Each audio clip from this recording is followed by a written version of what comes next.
नमस्ते प्यारे बच्चों, स्वागत है आपका रामरूप शर्मा चैनल पर। मैं हूं रामरूप शर्मा और जो एक गाना आपने सुना होगा, जिससे डरते थे वही बात हो गई। तो सीबीएसई ने क्लास 12th का जो क्राइटेरिया था वो दे चुके हैं। सबसे पहले ये क्राइटेरिया गया सीबीएसई के द्वारा बनाने के बाद में सुप्रीम कोर्ट के लिए, और वहां से इसे पूरा अप्रूवल मिल गया। मिल ही जाता है, आपको पता लग ही रहा होगा। अब इसे ठीक तरीके से, अच्छे तरीके से समझ लीजिए। इस पॉलिसी का नाम आप दे सकते हैं 40+30+30। ठीक है ना?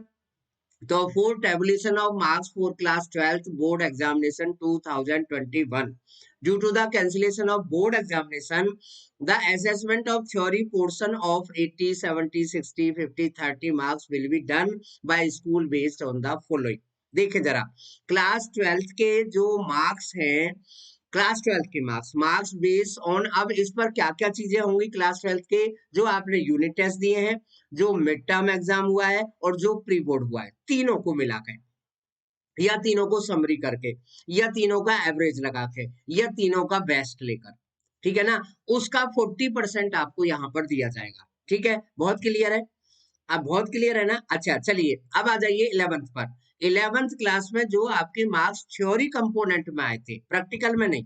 Marks based on theory component, theory में, प्रैक्टिकल के तो, क्योंकि प्रैक्टिकल तो प्रैक्टिकल की जगह जा ही रहे, तो उसके 30% आपके यहाँ पर मिलेंगे। ठीक है ना? और तीसरा जो क्राइटेरिया है वो है क्लास 10th। ये सुपर गया है भाई, सब मन खुश कर देने वाली बात है, यानी कि दिल खुश कर देने वाली बात है।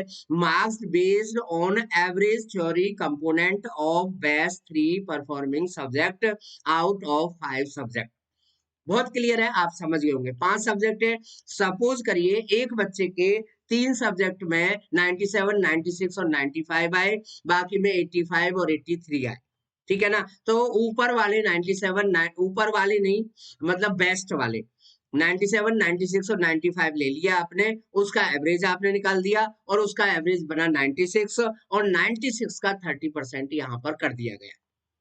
तो ये 3 क्राइटेरिया है जिसके बेस पर आपका रिजल्ट बिल्कुल क्लियर बनेगा। Thanks to CBSE, thanks to Pokhriyal ji, और जितनी भी कमेटी है उसके लिए बहुत बहुत धन्यवाद, क्योंकि ये इससे बेहतर कुछ भी नहीं हो सकता था बच्चे। ना इसमें बुराई है, ना इसमें अच्छाई है, ना तो इसमें जो बच्चों बिल्कुल नहीं कर रहे थे उनके लिए बहुत बड़ा फायदा है, ना इसमें जो बच्चे बहुत अच्छा कर रहे थे उनके लिए बहुत बड़ा नुकसान है। दोनों पॉइंट आप समझ गए होंगे। यानी कि कम वालों के लिए फायदा होगा इस रिजल्ट में, और ज्यादा वालों के लिए थोड़ा 1-2% का इधर उधर हो सकता है। तो भाई ये तो दुनिया झेल रही है, हमें भी झेलना पड़ेगा। बोर्ड भी क्या करे, कुछ नहीं कर सकता। चलिए जी, आगे चलते हैं। The marks of practical internal assessment of class 12th will be actual basis as uploaded by the school on the CBSE portal. तो ये तो सीधी बात है कि भाई प्रैक्टिकल तो हुए, जो बच गए थे अब ऑनलाइन हो गए, तो उसकी मार्क्स चल जाएंगे। The total marks awarded should be the consonance with the past performance of the school in class 12th board examination. अब ये जो सी पॉइंट है ना, ये पॉइंट आपका, आपके लिए सबसे बढ़िया होगा, यानी कि फायदे का होगा, यानी कि आपके फेवर में होगा, कि आप बच्चे के जो मार्क्स हैं वो बहुत ज्यादा अजीब ना दिखे। यानी कि उससे पहले बच्चे ने जो परफॉर्मेंस दी है, ऐसा ना हो कि वो परफॉर्मेंस पहले 30-40% की थी, अब आप 97% दिखाए, या पहले जो है उसकी परफॉर्मेंस 60 थी और अब आप बहुत ज्यादा दिखाए, यानी कि बहुत कम नहीं दिखाए जाएंगे। तो इस क्राइटेरिया पर आपका रिजल्ट बनेगा। मेरे अकॉर्डिंग बहुत बेहतरीन क्राइटेरिया है, किसी भी बच्चे को लॉस नहीं होगा।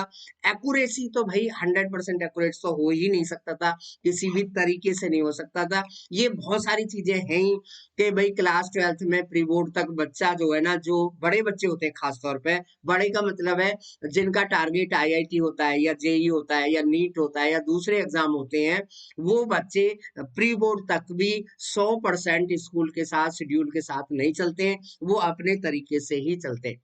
टॉपर्स, एक स्टेटमेंट भी आप सुना होगा, toppers do the same thing but differently. अब वो डिफरेंटली के चक्कर में वो यहाँ पर गड़बड़ कर सकते हैं, लेकिन इन सब चीजों को स्कूल वाले संभालेंगे। थैंक यू सो मच, मेरे चैनल को सब्सक्राइब कर दीजिएगा, और बाकी जो डिटेल है वो मैं आपको आगे बताने वाला हूँ। हाँ बच्चे, एक लाइन में आपको बता देता हूँ, कि जो पत्राचार वाले स्टूडेंट है या जो सेकंड कंपार्टमेंट वाले स्टूडेंट है या जो प्राइवेट स्टूडेंट है, उनका एग्जाम होगा, है ना? और कब होगा? जब बहुत कंडीशन अच्छी होंगी, तो उस तरीके से गाइडलाइन आती रहेंगी। अभी ऐसा बोला गया है, आगे के लिए क्या गाइडलाइन बदलती है, वो आगे की वीडियो में बताऊंगा। Thank you so much and bye bye everyone.